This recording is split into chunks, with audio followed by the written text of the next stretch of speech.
Chapter 9. Detention. Palmer Intermediate, Mrs. Hood speaking. Will you please hold a moment? It was a little before 3 o'clock. The hallways had gotten quiet, but the office was still jumping. Moms and dads had come to drop off notes or pick up kids, and a steady stream of teachers rushed in and out. The nurse went bustling through with a girl who had skinned her knee, and the school secretary was trying to help everyone while she juggled 3 phone calls. Hart trudged up to the counter and waited. Putting one hand over the telephone mouthpiece, the secretary raised her eyebrows. Yes? Hart whispered, I'm here for detention. Mrs. Hood shook her head. Talk louder, dear. Detention, said Hart, his face turning pink. I have to serve a detention. She pushed a clipboard and a pen toward him. After Hart had written his name and the time, Mrs. Hood pointed toward the bench with one long red fingernail. Hart sat down and dug a novel out of his backpack, flipped it open to his bookmark, leaned against the wall, and began to read. The noisy office in the school with all its clocks disappeared. The moment Carson knew something was wrong, it was already too late. First came a muffled explosion, then the screech of tires. The small car bucked and shuddered as he fought to get it back under control. The left fender scraped the tunnel wall and sparks splashed the windshield, almost blinding him. Too fast, but the brake pedal had turned to mush. Carson struggled against the steering wheel, struggled to keep the car from veering into an oncoming truck. It was no use, as if a giant hand had taken hold. Well, it's Mr. Evans. Hart looked up from his book and blinked. Mr. Minert stood there in front of him, smiling. You seem very relaxed. I thought I'd find you madly preparing for your big concert. With so much responsibility hanging over my head, I usually get pretty anxious, all tied up in knots. But this year, I think I'm really going to enjoy the holidays. Mr. Minert turned away and walked over to the wall of teacher mailboxes. He pulled a stack of papers out of his cubbyhole, and as he rifled through them, he began humming, Frosty the Snowman. Hart tried to get back into his book, but Mr. Minert's humming was distracting. Annoying, too. And the guy was taking his time at the mailboxes, carefully looking over every piece of mail, every memo, every note. Finally, the music teacher turned to go, and as he started out the door, he smiled at Hart and said, I am looking forward to chorus tomorrow. It was the combination of the smile and Mr. Minert's tone of voice.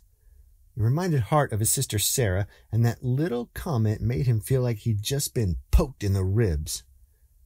Hart suddenly felt brave, which can be dangerous for a kid serving detention in the office. He smiled back at Mr. Minert and said, Chorus? Oh, you mean free period. I'm looking forward to free period, too. Mr. Minert stopped. He came over and stood in front of Hart. That free period business? That's not a good idea, Hart. Still feeling much too brave, Hart said, Well, me being the chorus director? That's not a good idea either. Someone else should do it. Hart paused a second and then said, You should do it. You're the real director. Mr. Minert suddenly liked the way this conversation was going. He said, How about this? If you can convince the class tomorrow that I should be in charge again, then we'll get back to work. Just tell everybody that the job is too big for a kid to handle. That should do it. Of course, they might still want chorus to be a free period, but that's your problem. Fair enough? Hart nodded. Sure. It sounded like an easy way out. He said, That's what I'll do. All right then, said Mr. Minert. See you tomorrow. And he left the office. As Mr. Minert walked away, Hart could hear him whistling a melody.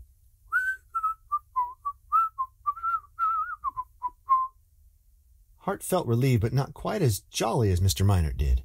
Hart still had plenty of detention left. He tucked his book away, rested his elbows on his knees, and put his chin in his hands. He sat there looking down at the green and brown speckles of the office carpet, thinking and thinking. And the more he thought, the more he liked the idea of Mr. Minert taking charge of the concert again. Any other solution would just lead to trouble, probably more detentions, too. But the feeling that he'd been poked in the ribs wouldn't go away. It almost felt like Mr. Minert had tricked him. But how? Hart couldn't figure it out. The idea that everything would just go back to normal in chorus, that part of the deal seemed fine. Better than fine. Wonderful. Hart knew he did not want to be in charge of this concert, or any concert ever. No way. He wanted to hide in the back row of the chorus and mumble through the songs like he always did. And all he had to do was stand up in class tomorrow and tell everyone that organizing the concert was impossible, and then ask Mr. Minor to take charge again. Not so bad. He knew he could do that, and he knew he could get the class to go along too. But something still didn't feel quite right to Hart. His thoughts went round and round. Thinking back to the class period, Hart remembered what had happened after he said Colleen or Ross should be the director. Mr. Minor had said, "They weren't elected, you were." Hart thought about that, about being elected. He had been elected, and without asking anybody for a single vote. How come the kids elected me? Because I'm popular, that's how come. Hart had always known he was pretty popular, but this election, that proved it. And that made him feel good. Then Hart thought, but it was also sort of a joke. Everyone thought it would be funny if I was the chorus director, especially after that rubber band business. They thought it would be funny. Hart smiled and nodded. It was funny. Then Hart sat up straight on the bench in the office, sat up so fast that he almost banged his head against the wall. Mr. Minor, he thinks it's funny too, me being the director. And me standing up tomorrow and saying I can't do it. He thinks that'll be the funniest part of all.